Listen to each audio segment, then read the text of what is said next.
সনাতন ধর্মের সবচেয়ে বড় ধর্মীয় উৎসব শারদীয় দুর্গাপূজার মহা অষ্টমী আজ। এদিন অগ্নি, বায়ু, বস্ত্র, পুষ্প ও মাল্য এই 5 নৈবেদ্যে পূজিত হবেন দেবী দুর্গা। নির্জলা উপবাস থেকে সনাতনী নারী পুরুষ সহ সকলে মিলে দেবীকে পুষ্পাঞ্জলি দেন। হবে সন্ধি পূজা। আজকের সবচেয়ে বড় আকর্ষণ কুমারী পূজা। কুমারী বালিকার মধ্যে বিশুদ্ধ নারীর রূপ কল্পনা করে তাকে দেবী জ্ঞানে পূজা করেন ভক্তরা। রাজধানীর রামকৃষ্ণ মিশন ও মঠে প্রতি বছরই ধর্মীয় ভাবগাম্ভীর্যের মধ্য দিয়ে কুমারী পূজা উদযাপন করেন হাজারো সনাতন ধর্মাবলম্বীরা।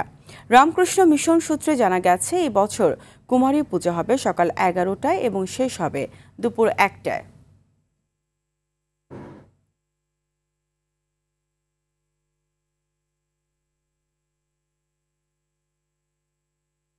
মহা অষ্টমীর বিষয়ে জানাতে রাজধানীর রামকৃষ্ণ মঠ ও মিশন থেকে যুক্ত হচ্ছেন সহকর্মী শাকিলা করিম। শাকিলা, আজ তো দুর্গাপূজার একটি গুরুত্বপূর্ণ দিন, কুমারী পূজার কি কি আনুষ্ঠানিকতা চলছে, ভক্তদের মধ্যে উচ্ছ্বাস কেমন দেখছেন জানাবেন। ধন্যবাদ ফারিয়া, আপনাকে মহা অষ্টমীর শুভেচ্ছা। আজ জানেন যে পবিত্র দুর্গাপূজার যে শারদীয় দুর্গাপূজার যে আনুষ্ঠানিকতা রয়েছে তার অন্যতম দিন হচ্ছে মহা অষ্টমী। কারণ আজকের দিনটি একটু বেশি ব্যতিক্রমী, কারণ আজকের দিনে কুমারী পূজা অনুষ্ঠিত হয় এবং এই কুমারী পূজার আয়োজন শুরু হয় সকাল 11টা থেকে। কুমারী পূজা শুরু হয় এবং কুমারীকে কিছুক্ষণ আগে অঞ্জলি দিয়ে এখান থেকে শ্রদ্ধা জানানোর জন্য নিয়ে যাওয়া হয়েছে এবং কুমারী সকলকে আশীর্বাদ করেছেন এবং কুমারী দেবী সকলকে আশীর্বাদ করেছেন এবং তিনি সকলকে ভালো থাকার প্রত্যয় ব্যক্ত করেছেন।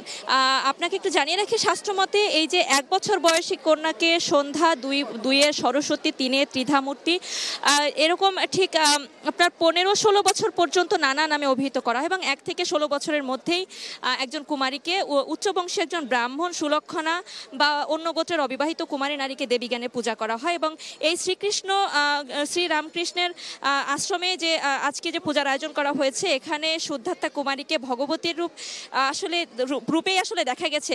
খুব সুন্দর ছোট্ট একটি প্রতিমা মনে হচ্ছিল বসেছিল এখানে, এতক্ষণ পূজা চলেছে এবং এই আশ্রমের মাঠেই কুমারী পূজার আয়োজন হয় বলে কিন্তু দূর দূরান্ত থেকে হাজার হাজার ভক্তরা ভিড় জমিয়েছেন এখানে। এবং এই আয়োজন এখন ইতিমধ্যে পূজার, যেহেতু বললাম যে পূজা ইতিমধ্যে শেষ এবং এখন এখানে প্রসাদ বিতরণ চলছে। আপনাকে একটু জানিয়ে রাখি, 1901 সালে ধর্মপ্রচারক স্বামী বিবেকানন্দ কলকাতার বেলুর মাঠে কুমারী পূজার মাধ্যমে এই পূজার প্রচলন শুরু করেন এবং তখন থেকে কিন্তু প্রতি বছর দুর্গাপূজার অষ্টমী তিথিতে এই পূজা করেন সনাতন ধর্মাবলম্বীরা।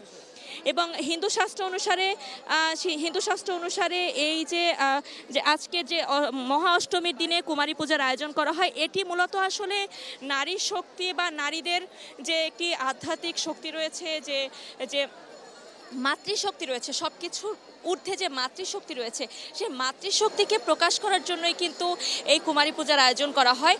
এবং এই কুমারী পূজার আজকে রামকৃষ্ণ আশ্রমের চত্বরে যে পরিমাণ ভক্তবৃন্দের সমাগম হয়েছে, এটি আসলে উল্লেখযোগ্য হারে ভক্তবৃন্দের সমাগম হয়েছে এবং সবাই ছোট্ট কুমারী দেবীকে শ্রদ্ধা জানিয়েছেন। তো এই ছিল আমার কাছে রামকৃষ্ণ আশ্রম থেকে সর্বশেষ। ফারিয়া। শাকিলা, আপনাকে ধন্যবাদ।